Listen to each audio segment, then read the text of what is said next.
ચેતનભાઈ અમારી સાથે છે. ચેતનભાઈનું ફાસ્ટિંગ શુગર 2 દિવસ પહેલા જ્યારે અહીંયા આવ્યા ત્યારે એમનું ફાસ્ટિંગ શુગર હતું 680 અને જમ્યા પછીનું શુગર હતું 850.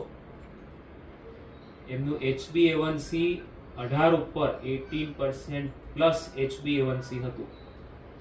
આનાથી પણ 1000 શુગર વાળા પણ પેશન્ટ્સ અમે જોયા છે.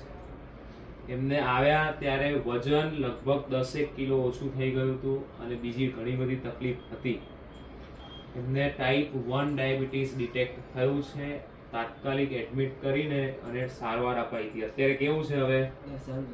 હવે સારું છે. શુગર પણ એમનું નોર્મલ થઈ ગયું છે ને એ પ્રમાણે આજે એમને રજા આપવાની છે. ખાસ એટલું જ જાણવાનું કે ડાયાબિટીસને ઇગ્નોર નહીં કરવાનું. લક્ષણ તમને દેખાય તો તરત રિપોર્ટ કરીને ડોક્ટર પાસે બતાવી દેવાનું. ઓકે?